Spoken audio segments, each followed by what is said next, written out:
Welcome to the Wife Stories YouTube channel. New video every day, and don't forget to subscribe. Here we go.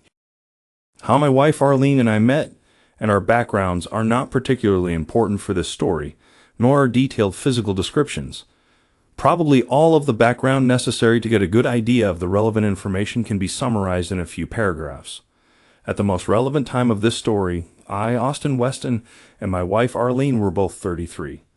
We had been married 11 years and had two daughters, Justine, 8, and Sybil, 6. Arlene and I are both slightly better looking, taller, smarter, and fitter than average, but no geniuses, actors, or models. Our libidos are also slightly higher than normal, and we have enjoyed a very good sex life, even though not earth-shattering. Arlene was a corporate attorney specializing in negotiating contracts, although also knowledgeable about trusts, wills, and estates. I was and still am the vice president in charge of purchasing, including equipment for a small public company. My sister, Jen, her husband, Bill, and their twin daughters, Kate and Beth, 7, live about 4 miles away by roads, 1 mile as the crow flies because there is a large park and forest preserve that you have to go around to get there.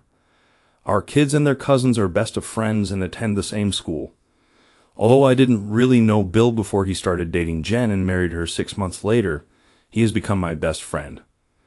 One idiosyncrasy that Arlene exhibited was her approach to finances and saving money. She insisted on investing in jewelry and art. Gold and platinum jewelry and artwork are investments that you can enjoy while they appreciate, was her common refrain. While I put a little away in the stock market, most of our savings were invested in jewelry, for both her and me, and artwork in the form of paintings and a few sculptures. We also encouraged relatives to give our kids gifts of jewelry and art, and we gave them that type of gift as their big present on birthdays and Christmas. Of course, also with toys, games, books, and or clothing.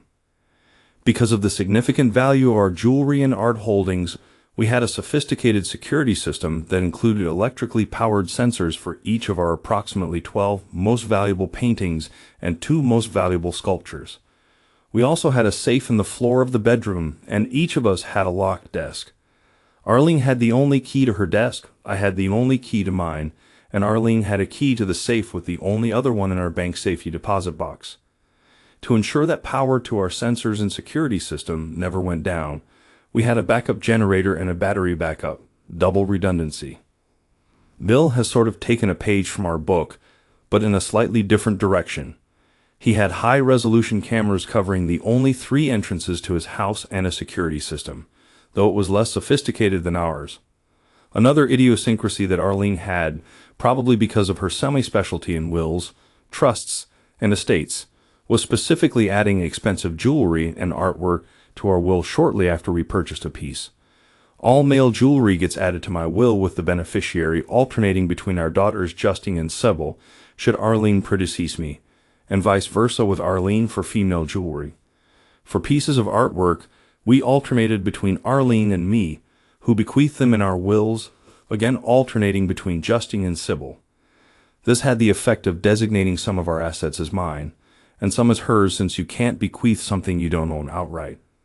Life was going along swimmingly as far as I was concerned until one Thursday night. When I got home from work, Arlene was there, but the kids weren't. We were having a candlelight dinner, and Arlene had a skimpy outfit on, and gave me a passionate kiss when I came through the door. "Where are Justine and Sybil?" I innocently asked. "Jen and Bill were nice enough to take them tonight and to school tomorrow. You should have seen how excited they were when I told them they were having a sleepover at Kate and Beth's house," Arlene replied with a diabolical smile. "Whatever will we do without them?" I said playfully, pulling Arlene close to me and giving her a passionate kiss. "We'll think of something," she replied, squeezing my hand. After a tasty, flirtatious, and light dinner, we put on some CDs and danced. We mostly practiced the steps of the slow dance we were learning in a weekend dance class, in our house, with our shoes off, for a good hour. Once Arlene started rubbing me on the dance floor, that was the end of that. I carried her upstairs, she stripped me seductively, I stripped her unceremoniously, and we fell into bed. When we were finally done, Arlene rolled off of me and started planting kisses all over my face and neck.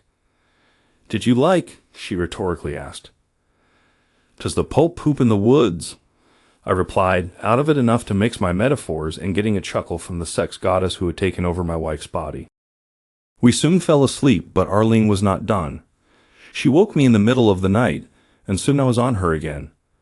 You're probably wondering why, just before I described the best sexual encounter in my experience, I said life was going along swimmingly as far as I was concerned, until one Thursday night.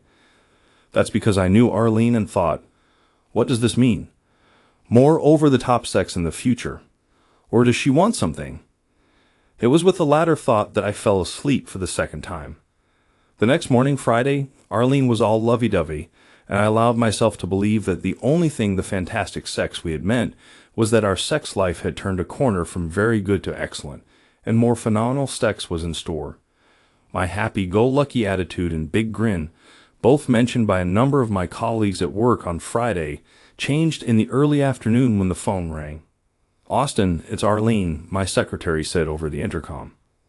"Hi, sex goddess," I opened the conversation.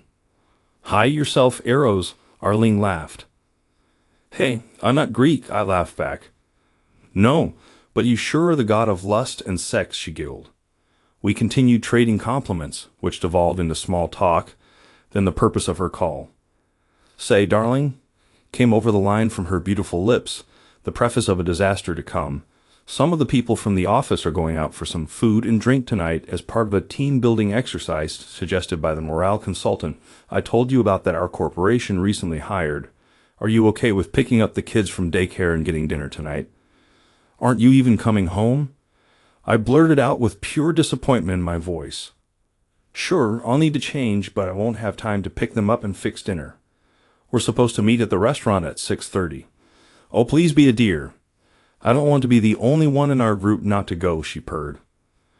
Miffed, I asked, "Why such short notice?" "I think that was part of the exercise, sacrifice for the team. You know that I'd much rather be with you and the kids, but I feel I should do this," she continued, purring even more. What was I supposed to say at that point? After the best sex of my life, she knew damn well that I couldn't be a jerk and say no. I resigned myself to the inevitable. "Sure, honey. We will get to give you a kiss goodbye, won't we?" I asked sweetly. "As long as you don't try to drag me to bed, Eros," she giggled. We said our goodbyes. I sat stunned at my desk. She had never gone out with the guys from work before. As far as I knew, she didn't really like most of them. And I don't remember her ever inviting any of her co-workers to our house. Nor did I remember her ever telling me about a team-building consultant. This smelled like 3-day-old mackerel. My sunny disposition and grin disappeared. I picked the kids up, made them their favorite meal of macaroni and cheese, although I did make them eat a salad too, and we saw Arlene off. We couldn't really kiss her. "Don't mess up my makeup or wrinkle my dress," she tittered as she gave us all light pecks on the cheek. "That dress doesn't look like team-building garb," I mumbled to myself, "unless the exercise is to get screwed."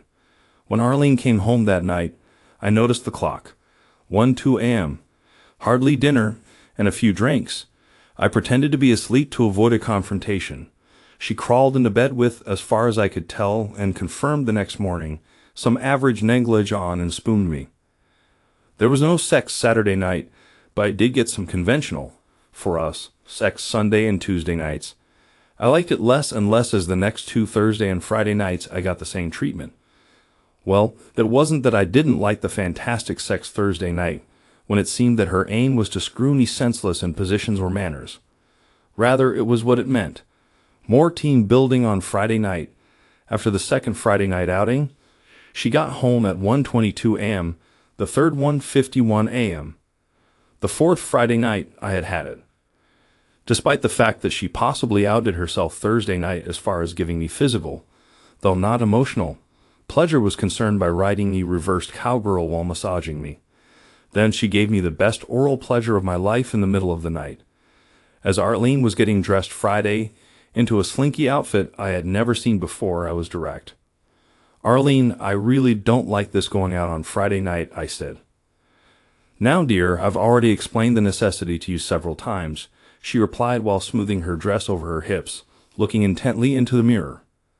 I'm sorry, but I can't believe that you get home at 11:30, the time you lied about the previous 3 times. From dinner and a few drinks.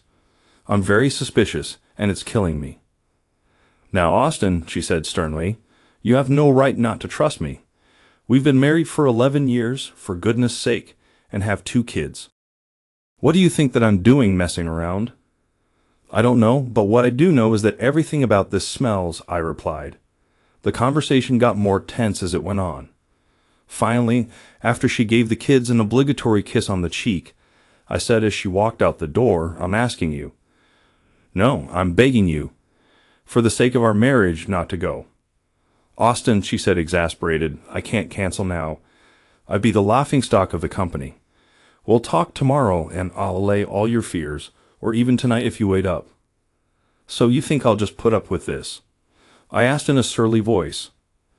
Darling, you know if we break up that I'll get the kids, the house, and child support. You don't want to destroy your life over ungrounded suspicions, do you? She asked with a belligerent look on her face.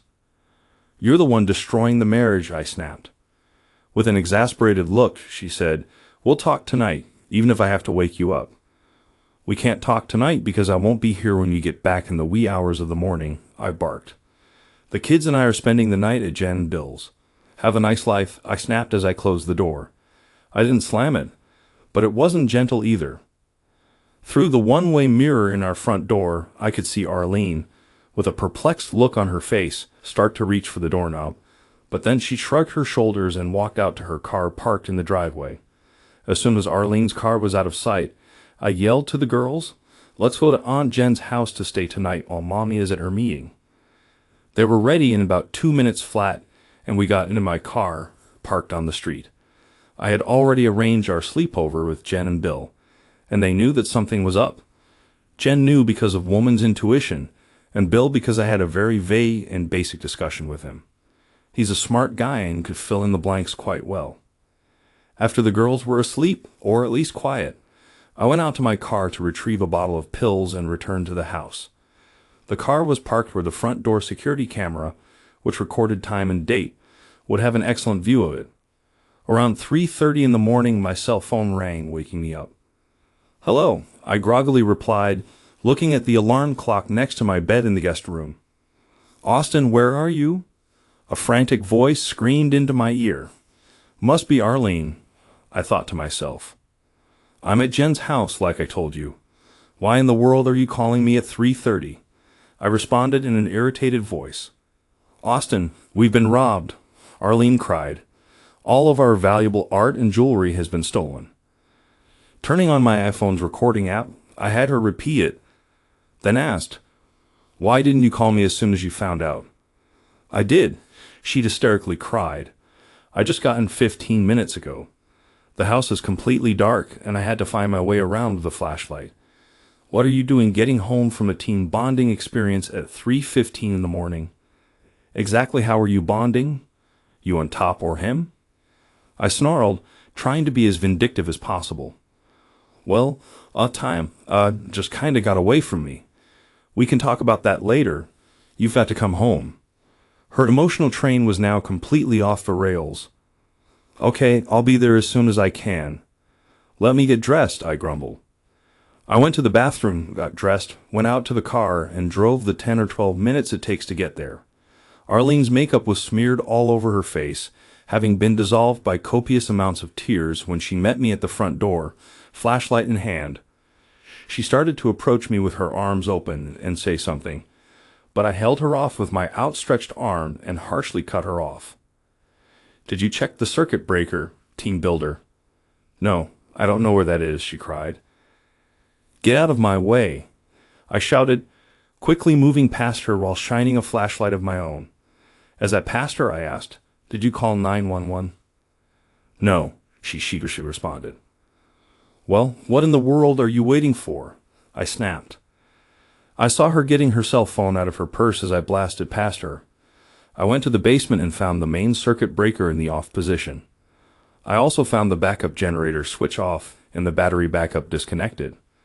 The phone line, to which the security system was connected to the outside world, was unplugged. I turned the switches on and reconnected the battery and phone line. Everything was working perfectly because alarms indicating the theft of multiple pieces of art were ringing. I turned the security system off by punching in the code at the console by the front door. I answered the phone call from the security company, gave the password, and told them that it was a false alarm. I started reviewing everything on the first and second floors as Arlene dissolved into a puddle of tears on the couch in the living room. "Greet the cops at the door when they get here, and get your head out of your bum," I yelled at her with a real edge to my voice. Sure enough, not only was all of Arlene's and my jewelry and art taken, except for one really heavy granite sculpture, but so were the kids' valuable possessions. Even the secure safe in the floor of the master bedroom was open and empty. When the cops arrived, I gave them my statement first while a female police officer was trying to get Arlene to calm down. I told one male officer about my wife's call to me, what she told me over the phone, and what was missing. I produced a list from my study of all our valuables. Meanwhile, 2 other male cops were sweeping the house in case someone was still there. I hadn't even thought of that. Finally, Arlene calmed down enough to give her statement to the female cop. While she was doing that, I pulled the cop I had been talking with aside and whispered, "I really think you should check out my wife for this theft. She's the only one with the key to the safe that was open, except one in our safety deposit box, which I'm sure you can confirm is still there. And she and I have been having marital problems. I wouldn't be surprised if you found something incriminating on her computer or in her locked desk." The cop looked at me funny, but wrote it down. "What kind of problems?" he asked. "I believe that she's been seeing some other guy the last 4 Friday nights. I get a private detective's report tomorrow. When I told her our marriage was in trouble if she went out tonight, she did it anyway. I think that she wants to ditch me and doesn't want to split our wealth when she takes off," I said as earnestly as possible. "She would really do that? With 2 kids?" he asked. "She'd assumed that she could take the kids with her," I replied. "She almost admitted it last night. I have it recorded on my iPhone," I groaned. "You say that you're getting the PI report tomorrow, Sunday?" he asked. "No, sorry. I keep thinking of this as Friday because I'm not normally awakened at 3:30 a.m. I get the report around noon. Today? Saturday," I replied. "Can you bring me a copy at the station when you get it?" he asked. "I certainly will. I'll probably be by about 1 o'clock, 1:30, I replied. "Great. Ask for Officer Smithson. I'll bring a robbery detective up to speed." After the cops left, I went back to Jen's house without even talking to Arlene. I didn't even bother to answer her as she called out, "Where are you going?" as I went out the door. After a nice breakfast at Jen's house, where I brought her and Bill up to speed, I brought the kids home. I told them that a bunch of our stuff was temporarily missing, but I was sure that we'd get it back. They were sad and crying when they went to their rooms and found some of their favorite stuff missing. Arlene still looking like hell, and I did our best to comfort the kids. "I have some errands to run," I told them, "but we'll be back by about 2 o'clock or 2:30 at the latest." "Want to go to the park then?" I asked, smiling as widely as possible. That turned their tears to smiles. I got hugs from them, and as I was getting ready to leave, Arlene came up to me and asked, "Where are you going?" With a cold stare, I said, "Probably to get proof of your infidelity," then quickly exited without looking back. The photos of Arlene and her sex buddy, Jack Traylor was his name, from her second and third Friday nights out were exactly what I had imagined, although the exact location surprised me a little. The PI said he might have trouble getting photos usable as evidence of them in the act if they only did it indoors. They were foolish enough to do it on the deck of, and in, his swimming pool, easily seen from many vantage points, where they could not expect privacy. Also in his report was the fact that they arrived at Traylor's house after dinner on Friday night, and they apparently left in Arlene's car a little before 11 p.m. The PI didn't follow them, but they did get back around 2:15 a.m., then she left alone about 3 a.m. I went to Kinko's, made 3 copies of everything except the DVD, then went to see Officer Smithson. I got there and he immediately introduced me to Detective June Grayson, a robbery detective who was as good-looking as the women cops on TV, one that I didn't think existed in real life. She was not only attractive but smart. After reviewing my evidence without me prompting her, Grayson said, "Looks like your wife and this trailer guy were out at the time of your burglary. Your security system computer indicated that all systems were turned off at 11:05 p.m. Just to cover all my bases, where were you then?" "I was at my sister's house," I nonchalantly replied. "Can anyone there vouch for that?" she asked. "I don't think so," I responded. "I think that they were all asleep, but you can ask them." Then I got a eureka look on my face and said, "Wait, I think that Bill, my brother-in-law, has security cameras, and at some point I went in my car to get some pills I have forgotten. Maybe that will give you a timeline." "Can we get the tape from your brother-in-law?" Grayson inquired. I laughed. "I think that Bill is high-tech. I'll bet it's a DVD," I said as I pulled out my cell phone and dialed Jen's house. Bill answered. "Say, Bill, do you have security camera tapes from your house for last night?" I laughed again at his response. "Is it possible for you to bring the DVD, sorry to insult you by asking for a tape, to Detective Grayson at the local precinct? I'll let her tell you why when you drop it off. I've got to take the kids to the park. Thanks." I smiled at Grayson and Smithson. Just as I thought. He's high-tech and has a DVD. He said that he'd bring it right over. Unless you have something else real important to ask, I've got to go take the kids to the park. "Thanks, Mr. Weston," Grayson said with a smile, standing up to shake my hand. "We'll let you know in the next few days if we need anything else." "I'll be around," I said, smiling back and shaking her and Smithson's hands. "I know you know what you're doing, but as I told Officer Smithson last night, you need access to Arlene's computer and desk drawers. I'd love it if you got a warrant for those and my computer and desk too, to cover your bases." Grayson just grinned. I dropped the original of my evidence, including the only copy of the DVD of Arlene and Traylor, at my lawyer's office. He always works on Saturday. I just told him to put it in his safe for now. I brought the other 2 copies home and put one in my desk, and left the other one without the report of Friday night on the coffee table in the living room. I took the kids to the park, and Arlene insisted on going with us. She tried to talk to me when the kids were playing, but every time she did, I simply ignored her and went over to the kids, pushing them on the swing, starting playing tag with them, or doing something similar.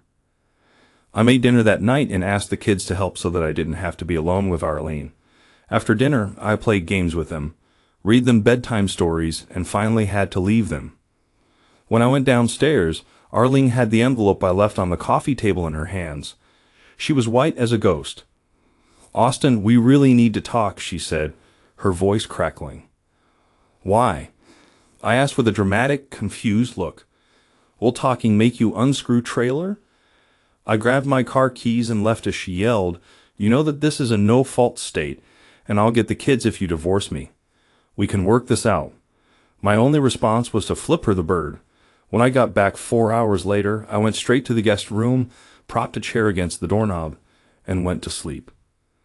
Sunday was probably the most uncomfortable day of my life. It's really hard to ignore someone in the same room with you for several hours, but unless the kids were there, I never responded to anything she had to say. Sunday night, after the kids were in bed, I was watching TV when she came up to me with an insurance claim form. "I need you to sign this so that I can fax it to the insurance company to get reimbursement for our stolen property." I looked at it, got a pen and paper, wrote down the fax number and department of the insurance company, then said the only words without the kids present I spoke to her all day. "I'm not signing it, and if you forge my signature, I'll have you arrested for fraud." As Arlene screamed at me, I continued watching TV. When her noise was too loud, I got out the headphones, plugged them into the TV, and ignored her. She eventually left crying. I saw her go to the fax machine and send out the claim form. After she went to bed, I wrote a letter and faxed it to the same address she sent the form to. My letter read, "While at the present time I do not have any definitive proof, I suspect that my wife is responsible for the burglary and loss that she reported to you in a claim form earlier tonight. I am not making any claim until the police investigation is complete. And if anyone submits a document with my signature before then, you can be sure that it is a forgery. Call me on my cell phone, XXXXXXX. if you have questions. Monday night at dinner, Detective Grayson and 4 other cops showed up with a warrant. I had the kids go outside on our deck to finish their meal, telling them, "The police just want to get your stuff back." They were happy with that, especially since I told them that they could have a soft drink on the deck, something we almost never allowed them to have. When they found Arlene's desk drawers locked, Grayson asked, "Who has a key for this?" "I have the only one," Arlene nervously replied. "I need you to open it," Grayson ordered. "Why?" Arlene asked. "Because the warrant says we can look in it, and I don't want to ruin your furniture." Arlene went to her purse, got her keys, and unlocked the drawers. The procedure was repeated for my desk. Arlene was frantic when they took her computer, while I was calm when they took mine. She was hysterical when she saw them pull an envelope from a storage rental facility from her desk. "What is that?" she screamed. "I've never seen that before." "I thought that you have the only key," Grayson deadpanned. "I do. Someone must have picked the lock. Easy to determine. We'll take the drawer with the lock cylinder with us and have our techs evaluate it," Grayson nonchalantly replied. Obviously, that was not the response Arlene wanted, but that was what was going to happen. When the cops left, Arlene was frantic. "Why are they doing that? What does the warrant say?" she agonized. I handed her the warrant and said, "Maybe they think that the theft was an inside job." She looked shocked as I turned and went out on the deck with the kids. Tuesday was a really bad day for Arlene. Her only highlight was driving the kids to school. About 11 a.m., she was served at work with divorce papers, citing adultery. At 2 p.m., Detective Grayson and 2 other cops arrived to arrest her for theft and escorted her out of her office in cuffs. Tuesday morning, Detective Grayson had called me to come to a storage facility about 10 minutes from our house to identify our stolen property. It took me about 30 seconds to identify it as ours. Then I went through it all and found that, except for my Rolex watch and a set of gold cufflinks, everything was there. Detective Grayson called me after the arrest to let me know what happened so that I wouldn't be left wondering and so that I could pick up the kids. Arlene appeared before a magistrate late that afternoon and was granted $50,000 bail. She called me. "Austin, I'm calling you from jail." "Please don't hang up," Arlene begged. "I didn't know that adultery was illegal." "Why are you in jail, Arlene?" I sarcastically asked, already knowing the answer. "They think that I robbed our house. It's ridiculous," she cried. "I don't think it's ridiculous." "Didn't you do it because you were planning on leaving me?" I gleefully asked. No, that's absurd. We can talk about it later. Can you come down to bail me out? If we both agree to use the house as collateral, I can be free in an hour. Please, Austin. Why don't you call your lover Traylor? I'm sure that he can help, I snapped just before I hung up as she started screaming no. My attorney filed for an emergency protective order on Wednesday morning while Arlene was still in jail. Either she didn't call Traylor or he wouldn't help. I didn't care which it was. My attorney asked the court for the order of protection, saying that Arlene was charged with stealing my property and that of the children, so she shouldn't be allowed in the house. The judge wouldn't hear the case until Arlene got out on bail. Apparently, she got her parents to post it, and on Thursday was freed, with instructions to go straight to the family law court for a hearing on the order of protection. Arlene's attorney argued that she should have the presumption of innocence on the theft charges and had never physically harmed any family member or even threatened it. My attorney argued that the 2 most expensive items of my jewelry were missing, and she could be presumed to steal other things. The judge's ruling sort of split the difference. We do have to recognize the presumption of innocence. However, Mr. Weston still has a right to feel that his property is secure. Therefore, Mrs. Weston may return to the marital home while the divorce proceedings progress. However, she may not return until Saturday.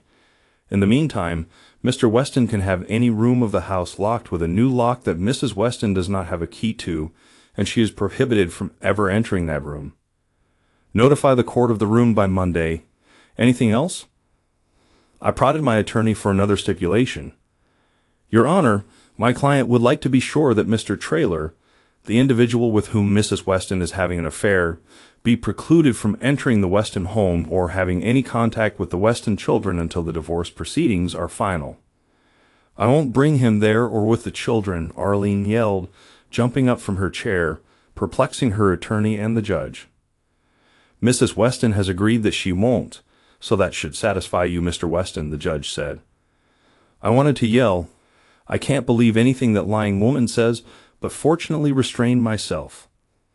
I had Lowe's put in a new door to the master bedroom and reinforced the surrounding frame. I also had a sophisticated lock installed in it, one that was almost impossible to pick. I moved all of Arlene's clothes to the guest room. Arlene did come home Saturday morning. The kids were glad to see her. I basically ignored her, except for interacting when necessary for the care of the children, and so as to upset the children the least possible. Arlene wanted to talk. I told her Sunday night after the kids go to bed. We talked in the den with the door closed, so if there were raised voices, it wouldn't wake the kids. After sitting in silence for a couple of awkward minutes, I said, Arlene, you're the one who wanted to talk. Talk. Austin, I can't help but think that you're behind this theft. She started out before I cut her off. Whoa. The first words I wanted out of your mouth were, I'm so sorry for cheating on you, Austin, and for hurting you so badly and destroying our marriage. I guess you don't feel that though, do you? I said sarcastically. Austin, once you calm down, we can talk about rekindling our love and dismiss this talk of divorce. But first, I have to get out of my legal problem. Arlene, let me make this so clear that even someone as egotistical and self-centered as you can understand. There is no talk of divorce. I'm divorcing you, plain and simple.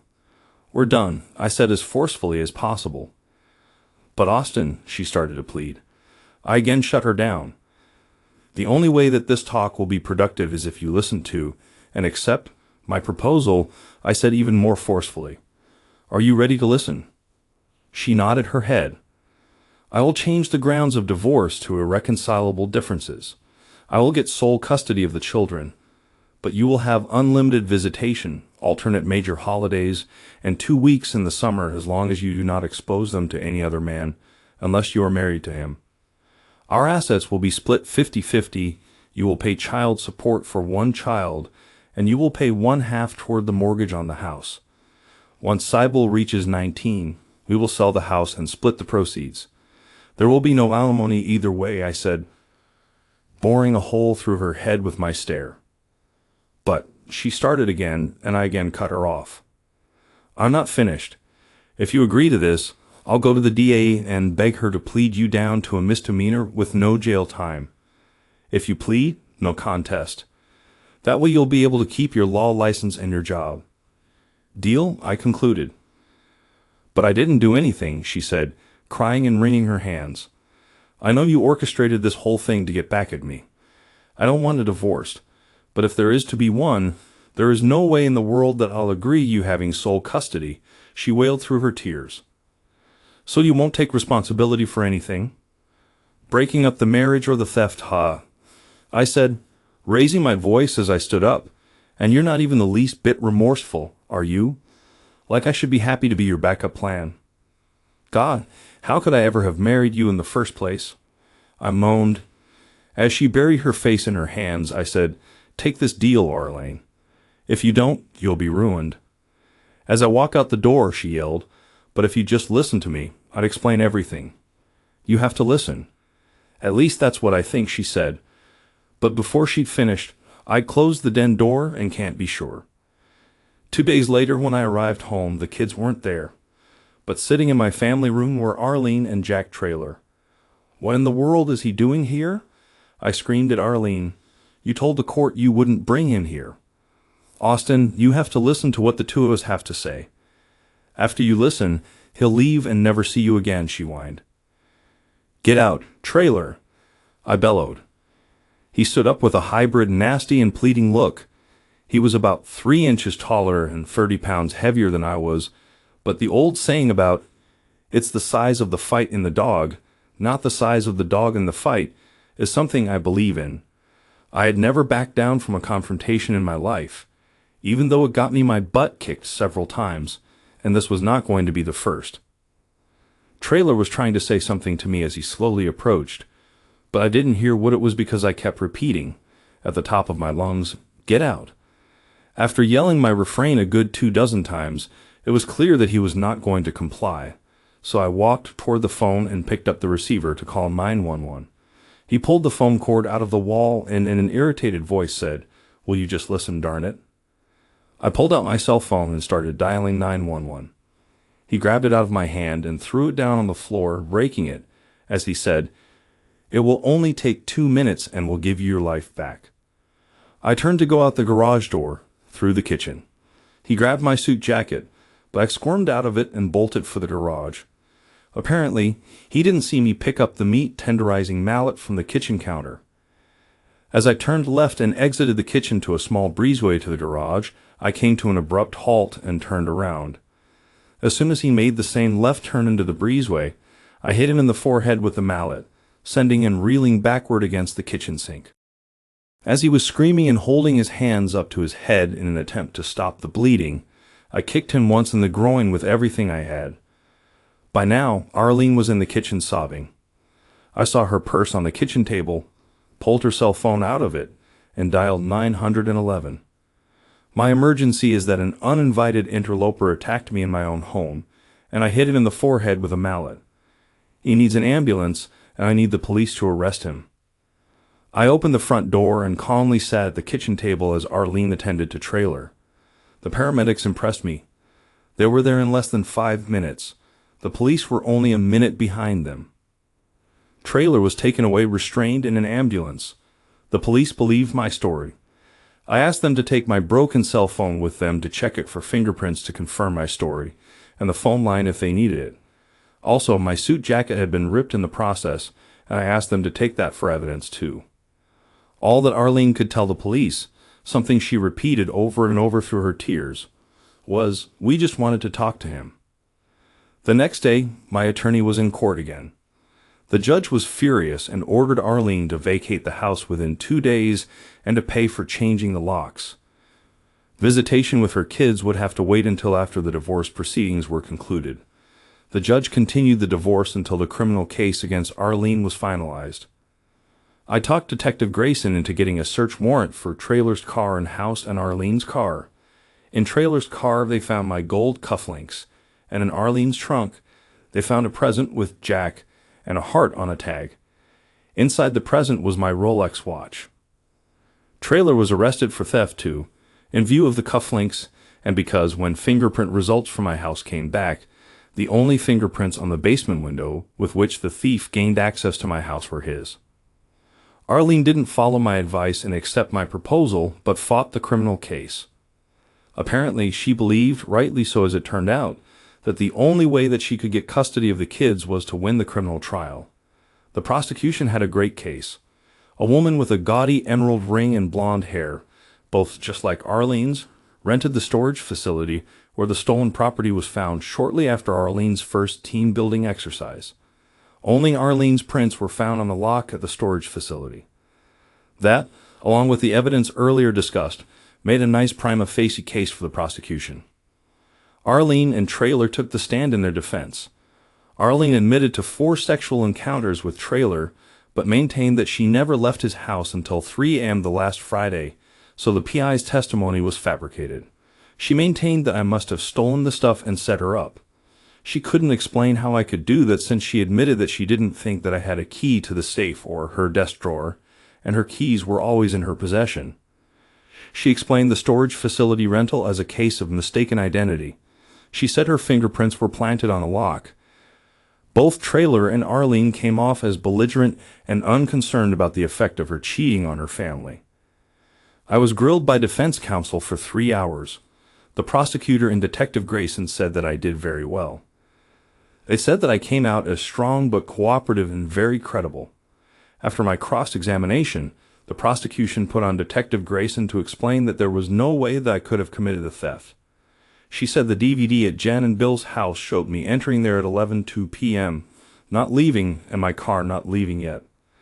The break-in occurred, as indicated by the alarm system being deactivated at 11:05.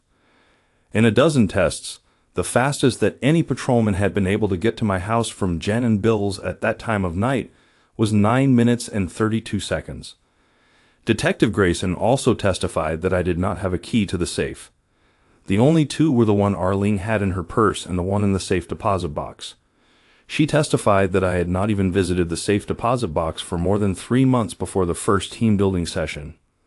An expert confirmed that Bill's DVD was recording the time accurately, as was my alarm system.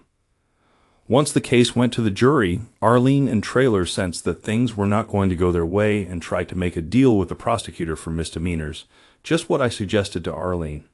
Arlene even agreed to give me sole custody of the kids. The prosecutor asked for my opinion. I told her, "You're in charge," but after she put us through the expense and trouble of a trial, if it were up to me, I'd let the jury decide. That's what she did. The jury came back with a verdict in less than 2 hours. They were found guilty on all counts, including theft and insurance fraud for Arlene and theft and assault for Traylor. Arlene was sentenced to 3 years in jail and probation for 5 years, and the Bar Association started disbarment proceedings against her since she had been convicted of a felony. Since Traylor had 2 misdemeanor convictions in his background, and since the assault against me was a special circumstance because it was in my home, he got 4 years in jail and probation for 5 years, and was ordered to pay restitution for my cell phone and suit jacket. After the criminal trial, the divorce was a slam dunk. All of Arlene's pleas, through her attorney since she was in jail, fell on deaf ears. The marriage was dissolved based on adultery. I got full custody of the kids, paid up child support for 3 years and more when Arlene got out of prison, and the house. The rest of our assets, before Arlene's criminal defense costs, were split 50-50. She was ordered to pay my attorney's fees. As my brother-in-law and best friend, Bill, and I walked out of the courtroom, he had a big smile on his face. "What's with the grin?" I asked. "How did you do it, Austin?" "You can tell me now," he expectantly replied. "Do what?" I laughed. "What I wouldn't tell Bill, but will tell you, is that of course I set up the entire theft thing. I was very suspicious of the team-building lie the first time I heard it. I confirmed that it was a lie by having a co-worker call HR at Arlene's office. If HR never heard of it, I concluded that it was bogus. The first Friday night of the team building, I had already hired a local high school senior as a babysitter. She came over as soon as Arlene left. I paid her $50 for sitting and $100 to never tell anyone that she did sit that night. Arlene's cell phone gives out a signal that an app on my smartphone picks up, and I made sure that it was working before she left that Friday night. As soon as the sitter arrived, I tracked Arlene down using that app. I found her and a guy I had never seen at a restaurant that I had never even heard of. I went in with a disguise on, cornered a busboy, and gave him $100 to bring me a glass that Arlene's date had handled and drank from. I waited until Arlene and her date exited the restaurant. I saw them kiss before she got in his car.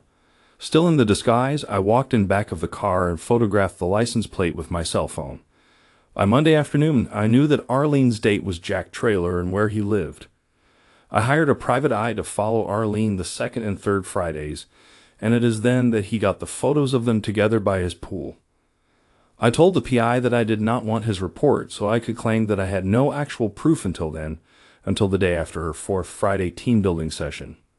I had a plan in place, including how to get custody of the kids if we divorced, by Sunday night.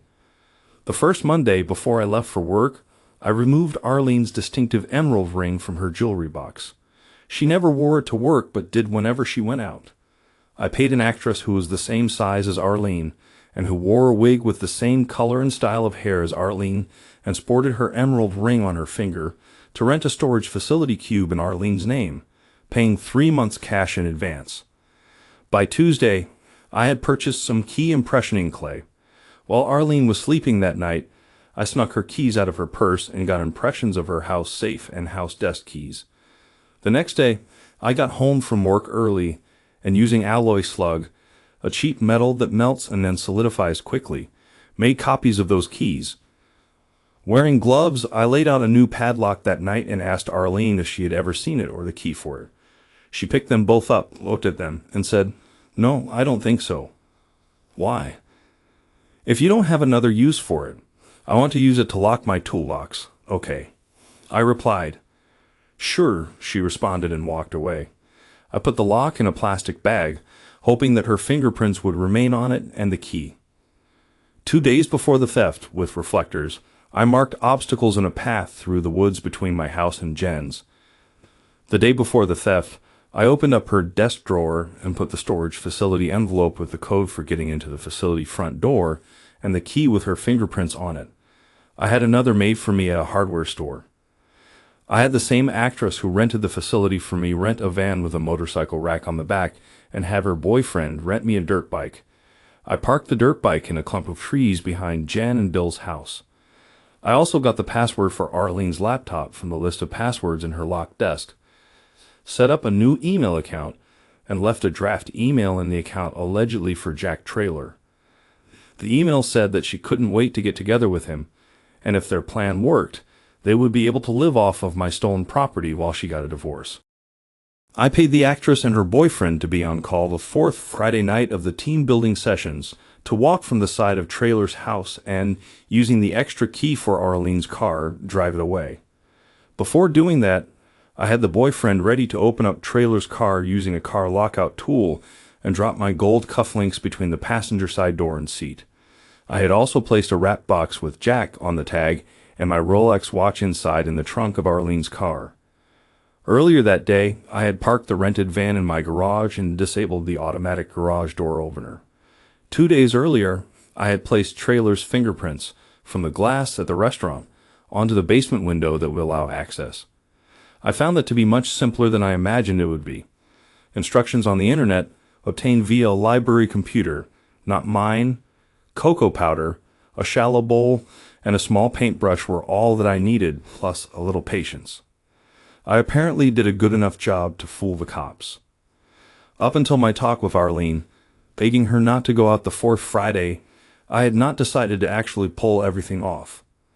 I honestly believe that if she had stayed home that night and pulled the plug on her relationship with Traylor, we had at least a 50-50 chance of making it, although I would have gotten revenge on him somehow. When she not only went but gave me the con about her getting the kids if I tried to divorce her, my love for her instantly evaporated, and I set the plan in motion. The only assistance that Bill provided, unknowingly, was to, a few weeks before the theft, answer my questions about the only part of his house that the cameras did not pick up, namely, a particular basement window that had fake metal bars on it. I had already received a communication from the actress that she and her boyfriend had left Traylor's house before 11 p.m. Traylor had left several windows in his car open since it was a hot night, so her boyfriend did not even have to break into the car to leave the cufflinks. By the time that I had returned to Bill's house from my car at 11:02, I had already opened the hidden basement window. I quickly exited, ran to the dirt bike, cut through the woods at over 40 miles per hour, knowing that the reflectors would warn me of obstacles, and got to the basement window of my house that I had earlier disabled the alarm for and planted Traylor's fingerprints on. Using gloves for everything, I first pulled out the phone line, then detached the battery, then turned off the backup generator, then turned off the main power switch. I used the key I had made from Arlene to open the safe. Since I knew where everything was and the van was in the garage, despite working in the dark, I cleaned everything out in less than an hour. I drove to the storage facility, loaded everything into the rented cube there, and put the lock with Arlene's fingerprints on it on the latch. That took only a little more than an hour. I returned the van to the rental place, left it in the lot, and put the keys in the drop box. I caught a cab and had it drop me off a block from my house. I rode the dirt bike back to Bill's house, picking up reflectors as I went. I hid the dirt bike in the clump of trees and climbed back into his house through the same window I had exited and reattached the fake metal bars. Having Traylor come to my house and do what he did was an unexpected bonus. I never did find out what motivated Arlene to have the affair with Traylor, nor anything else about it. I guess if I had ever listened to her or him when they were anxious to talk with me, I would have found out.